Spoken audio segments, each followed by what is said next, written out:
शाहीन बाग में शामिल एक महिला को टाइम मैगजीन ने 100 प्रभावशाली लोगों की सूची में शामिल किया है। आप सोचिए, वो तस्वीर है बिल्किस बानो। हालांकि ये तो सिर्फ चेहरा है, ये तो एक मुखौटा है, इसके पीछे टुकड़े टुकड़े गैंग के समर्थन में क्या टाइम? हम ये लोग सवाल उठा रहे हैं। हैशटैग हमारा है बॉयकॉट टाइम। सवाल ये कि आखिर भारत को गाली देने वालों की टाइम को, मतलब टाइम की तारीख क्यों? हिंदुस्तान के खिलाफ सबसे बड़ी साजिश रचने वाले टुकड़े टुकड़े गैंग, देश विरोधी गैंग से टाइम मैगजीन को इतना प्यार क्यों? इसलिए आज का हमारा हैशटैग हम ताल ठोक के कह रहे हैं बॉयकॉट टाइम। बॉयकॉट टाइम, ये टाइम मैगजीन है। बॉयकॉट टाइम मतलब हमारे साथ इस वक्त मुझे बताया जा रहा है संबित पात्रा, बीजेपी के राष्ट्रीय प्रवक्ता, इस वक्त मेरे साथ जुड़ चुके हैं। तमाम सवाल इस वक्त आपकी स्क्रीन पर। हम लोग सवाल पूछ रहे हैं, टाइम को शाहीन बाग पसंद है, वो शाहीन बाग जिसने दंगों की पटकथा में सबसे अहम भूमिका निभाई, उसको सम्मान दिया जा रहा है।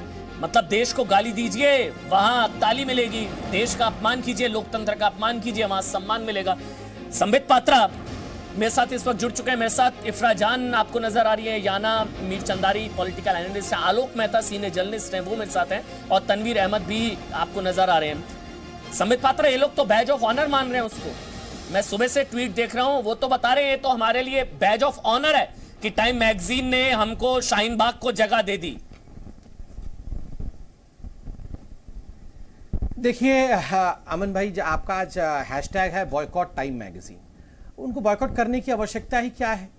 आप देखिए, आज हिंदुस्तान में तो छोड़िए, विश्व में टाइम मैगजीन को कौन पूछ रहा है? कोई नहीं पूछ रहा है। हम उस पर डिबेट कर रहे हैं। बहरहाल मैं इतना कहना चाहूंगा, जहां तक time magazine, Washington post, New York times इनका सवाल है, ये लेफ्ट की तरफ झुकाव रखते हैं, ये पूरा विश्व जानता है।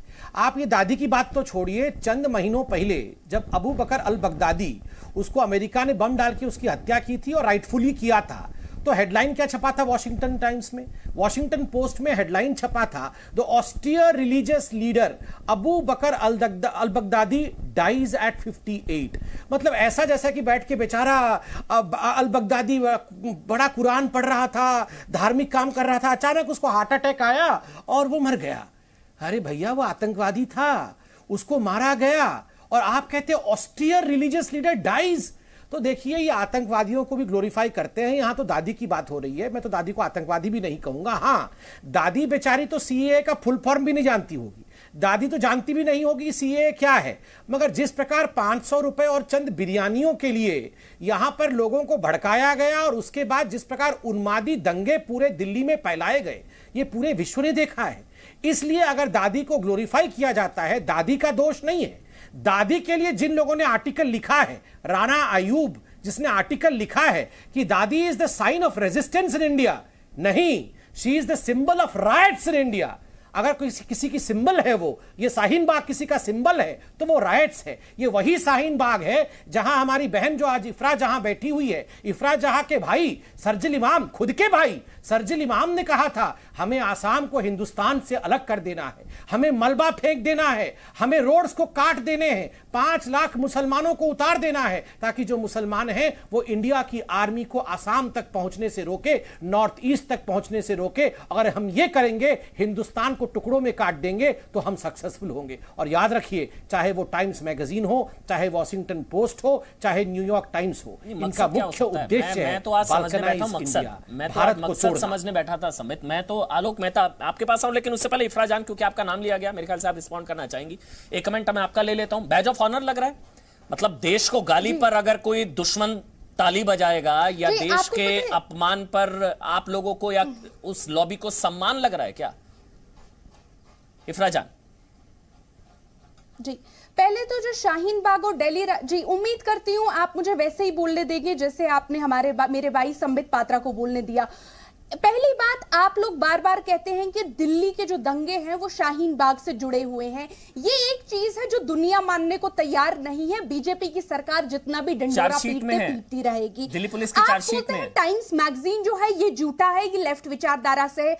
वॉशिंगटन पोस्ट भी लेफ्ट विचारधारा से है, न्यूयॉर्क टाइम्स भी झूठा है, यूएससीआरएफ रिपोर्ट भी झूठी है, यूनाइटेड नेशंस की ह्यूमन राइट्स कमिटीज भी झूठी है। सवाल यह है कि मैं आज संबित पात्रा जी को इन्हीं की कही हुई बात याद दिला देती हूं। उमर भर गालिब यही भूल करता रहा, धूल चेहरे पे थी, आईना साफ करता रहा। सवाल यह है कि बीजेपी की सरकार को न्यूयॉर्क टाइम्स से लेके यूनाइटेड नेशन से लेके हर जगह से दुत्कार क्यों मिल रही है?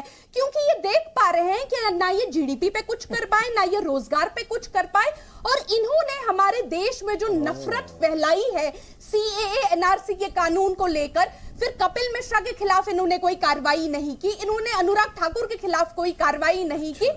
आज यही परेशानी है इन लोगों की कि आज पूरा देश जो है, पूरी दुनिया जो है भाजपा की सरकार पे सवाल उठा रही है, हमारे देश पे सवाल नहीं उठा रही है। आपके लिए सम्मान की बात है जी, ये आपके लिए सम्मान की बात है अगर इस तरह से शाहीन बाग, ये सम्मान की बात है आप लोगों के लिए कि देश को गाली पर अगर आपको ताली मिल रही है तो ये सम्मान की बात है आपके लिए? अगर आप गए जी शाहीन बाग अगर आप गए होंगे और वहां अपने कश्मीरी पंडितों की बात सुननी होगी, एंट्री नहीं थी वहां, तो बिना वीजा के एंट्री नहीं थी, हर उस वहां तो रास्ता रोका हुआ था ना, कैसे जाते? हमारे देश तो एंट्री अलाउड नहीं थी और संविधान में भरोसा रखते हैं, वहां टुकड़े टुकड़े गैंग के अलावा किसी को एंट्री नहीं थी। हमारे पूरे देश कोशिश की थी, आप कहे तो वो तस्वीरें भी इसलिए मैंने चलाई है। सुधीर चौधरी वहां पर गए थे, हमारे एडिटर, उनको घुसने नहीं दिया गया था। किसान नहीं देखे आप, जब किसान थे आप वहां कहां थे? ये देखिए ना, मैंने इसलिए आपके लिए तस्वीरें चलवा दी कि आपने पूछा गए थे नहीं गए थे। इसका ऑडियो बढ़ सकता है क्या थोड़ा सा, एक बार सुनवा देते हैं। नहीं, क्योंकि मैंने इसलिए, मुझे पता था ये सवाल उठेगा। आप कहां थे अमन भाई, कहां थे आप लोग? अच्छा, अगर कोई आदमी, हम तो कह रहे हैं कि हम ना इनके पक्ष में है ना हम इनके विपक्ष में है, लेकिन अगर दूसरा पक्ष कोई लेकर आया है और उसको ना अंदर आने दिया जाए, ये फिर किस तरह का लोकतंत्र है? मुझे यहाँ आने के लिए किससे वीजा लेना होगा? ये भारत है, भारत की राजधानी है, राजधानी का एक इलाका है और उसमें भारत का एक नागरिक, भारत का एक पत्रकार जा नहीं सकता। यहाँ पर ये पोस्टर लगा लिया, तुरंत तिरंगा लगा लिया, तिरंगा लहरा दिया, लेकिन तिरंगे का सम्मान नहीं कर रहे हैं आप। इसको कहते हैं ना मॉब मेंटालिटी, ये वो मॉब मेंटालिटी है। और सब हो रहा है लोकतंत्र के नाम पर, सब हो रहा है संविधान के नाम पर, सब हो रहा है अभिव्यक्ति की आज़ादी के नाम पर, सब कुछ आप देखिए। अब इस चीज को एक बार थोड़ा सा एहसास कीजिएगा, सारी चीजें अलग रख के। शाहीन बाग क्या था? मतलब शाहीन बाग ने देश विरोधी लोगों का अड्डा था, देश विरोधी नारेबाजी करने वाले टुकड़े टुकड़े गैंग का अड्डा था। शाहीन बाग एक तरीके से सरकार को उखाड़ फेंकने का, दिल्ली दंगों की पटकथा तैयार करने वाला अड्डा था। उस शाहीन बाग को क्या जस्टिफाई या उस शाहीन बाग को क्या वैलिडेट करने की कोशिश टाइम मैगजीन की तरफ से की जा रही है? संबित पात्रा, आप कुछ रिस्पॉन्ड करना चाह रहे थे इफ्रा जान, उसके बाद मैं आलोक मेहता आपके पास आऊंगा। संबित पात्रा, चाहे दुनिया देख रही है, तो इफ्रा जी मैं बोल लूं, अगर आप अनारकी ना फैलाएं तो मुसलमान बैठ के अपनी बात करें। अगर इफ्रा जी मैं बोल लूं, कृपया करके, अगर आप मुझे टेरराइज ना करें और कृपया करके अनारकी ना फैलाएं तो मैं बोल लूं। आज दुनिया, अरे ये सुनती भी नहीं है, बताइए, ये नॉन स्टॉप बोलती हैं। ठीक है इफ्रा जी, मैंने आपको इसलिए नहीं टोका, आपने पूरी अपनी बात रखी, एक एक करके बोलेंगे। संबित पात्रा, अब आप बोलिए। अमन भाई, ये जो खड़ी हैं यहाँ पर, दादी, फूफी, मामी, चाची, ये सारी किसान हैं, मुझे नहीं मालूम पड़ा। आज पहली बार मुझे रियलाइज हुआ कि ये सारे किसान हैं। देखिए, ये तो मुझे पता ही नहीं था अभी तक, अभी ये बोले कि किसान है।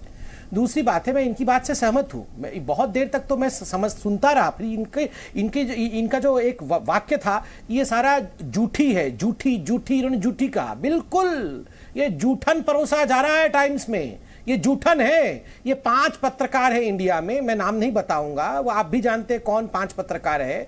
एक 3-4 तो इंडिया के हैं, एक वो पाकिस्तान से है। ये 4-5 लोग हैं, ये सारा झूठन परोसते हैं वहां जाके, या पहले इंडिया में परोसते हैं, वायर में, टायर में, छायर में, उसके बाद जाके वो झूठन टाइम्स में परोसते हैं। तो ये ठीक कह रही हैं, ये झूठी है, मतलब ये सब झूठन है। तीसरी बात है, मैं उनसे पूछना चाहूंगा अपनी बहन से कि आप बताइए, सरजिल इमाम कहता है कि आसाम को अलग करना है और आपका वो मेन ऑर्गेनाइजर था। आप सरजिल इमाम के बात से सहमत हैं या सहमत नहीं है? इतना तो बता दीजिए, इतना गोल गोल घूमने की आवश्यकता ही नहीं है। जी, मैं जवाब दे देती हूँ। शर्जील इमाम जो था वो शाहीन बाग आंदोलन से नहीं जुड़ा था। इनफैक्ट अगर आप शर्जील इमाम का फेसबुक पोस्ट देखेंगे, वो तो क्रिटिकल था शाहीन बाग आंदोलन से। वो तो कहता था कि इस आंदोलन को बंद कर देना चाहिए। आप क्यों नहीं पूरा रिसर्च करके आते हैं?